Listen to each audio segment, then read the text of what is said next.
Thank you for joining me here today for what could be my most dangerous video yet. I believe that I am on the cusp of unearthing a government conspiracy that is hidden in plain sight in the West Edmonton industrial area. Our journey begins with a suspicious building. Let's take a look.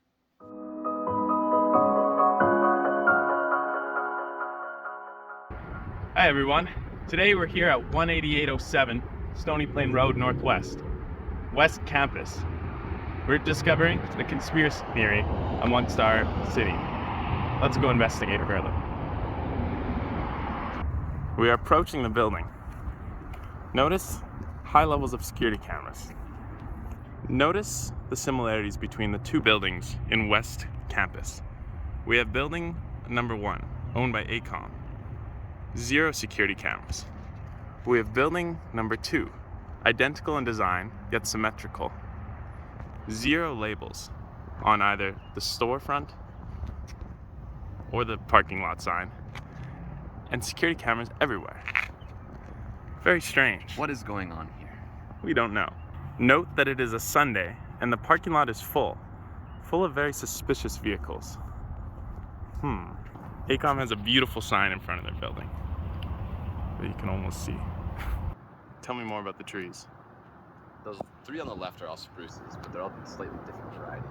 Okay. We have 2 pines, 3 pines, and then we have another spruce. Then we have some sort of evergreen tree. And we have 2 more pines.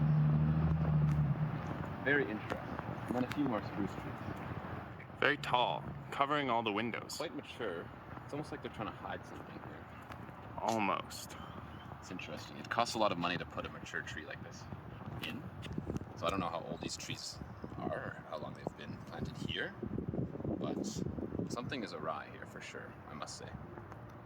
Jacob Schneer, resident landscaper. Thank you for your time. No problem. Okay, another interesting piece of infrastructure here. We have this on-site energy, some sort of, emergency generator. Okay, so there's something going on here that requires emergency power in the event of a blackout or some sort of disconnection from the grid. It's interesting, it's a big building. I don't really know if most buildings require something like this, but we're gonna go check out the AECOM building on the other side and see if it has something similar. So we can confirm here that the AECOM building does have underground parking. Oh, we're about to get a glimpse inside. All right, but no backup generator over there. A significant lack Very interesting. of backup power. Wonderful little break area over there though. A couple picnic benches, what do you think of that? It's quite In terms nice. of ergonomics. Also, no cars here on Sunday, because who the hell works on a Sunday?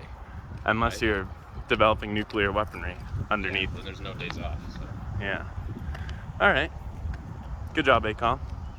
Probably like a mousetrap or We something. found a decoy rock. I think it's like a mouse. We've made some discoveries about these cars. These cars parked near these reserved parking signs. First of all, the license plates, they all have these little fleet stickers on them, which means that they're all owned by the company. And they're all different. And they're all weird, different cars. They're all just like normal cars that regular people would drive. But you can tell that people aren't driving them. So they're sitting here, they're waiting to be used. They're dirty. I don't know. Something's up with these cars. It's interesting. Are they It's quite- spying on people? Could that be it? You think? Are these cars amongst us on the road, trying to gather data about our lives?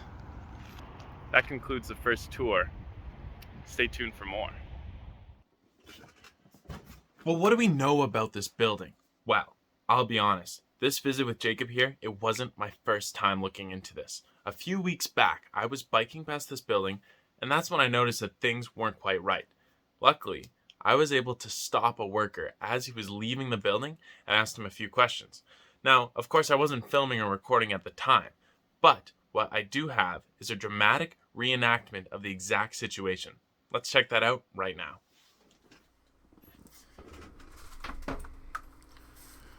Okay, let's see what we have.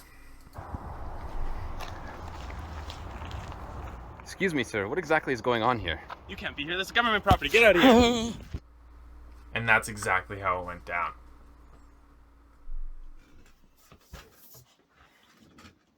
So what does this mean? Well, I knew that this building was owned by the government. That's what got me curious. That's what got me thinking there has to be more. So it's time to do a little digging.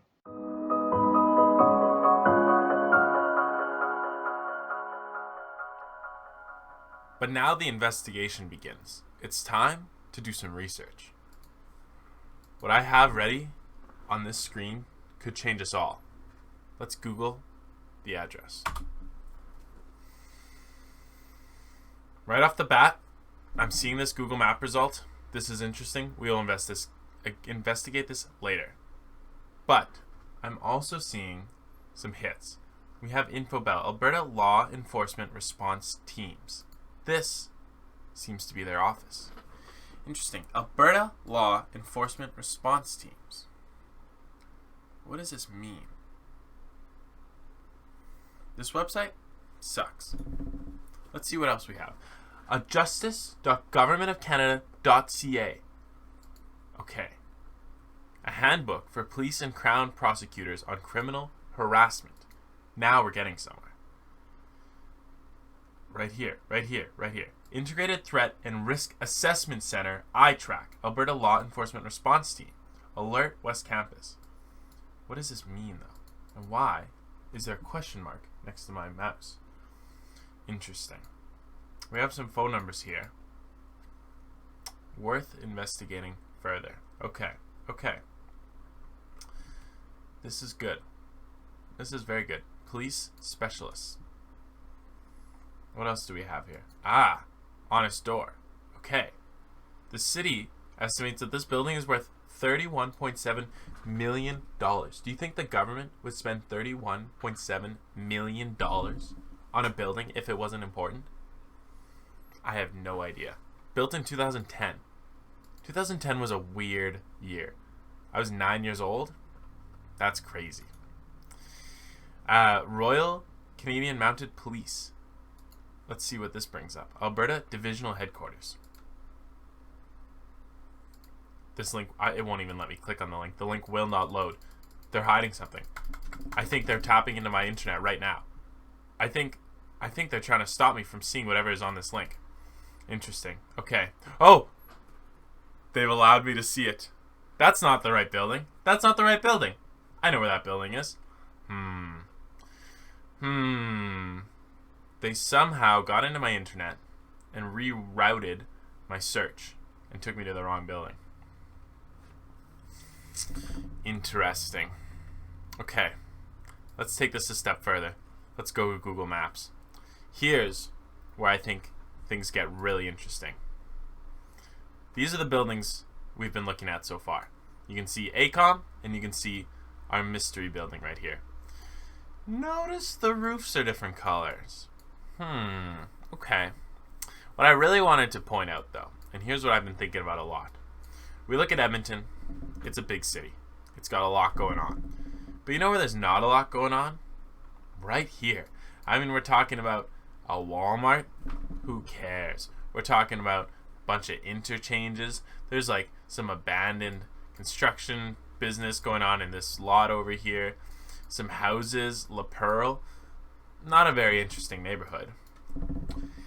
If the government were to be developing some sort of nuclear weaponry within our own city, this would be a pretty good place to do it. In the event of some sort of catastrophic failure, I mean, we're talking about a blast radius maybe this big. It would take out my rock climbing gym. That would suck. But this Denny's we don't need anymore. There's a new Denny's over here, which is pretty exciting. New Denny's over here. You guys should go check it out. It's an awesome Denny's. I don't know. Seems like a pretty good place to hide something if I were the government. But there's still more to investigate. Alright, so we got a couple leads to go off here, but frankly, I'm starting to get a little nervous that they might be catching on to me. I'm going to skip town for a couple of days to let the heat cool down, but when I get back, we're going to get to the bottom of this. Anyways, thank you very much for watching so far, and subscribe so you don't miss what happens next. Stay tuned.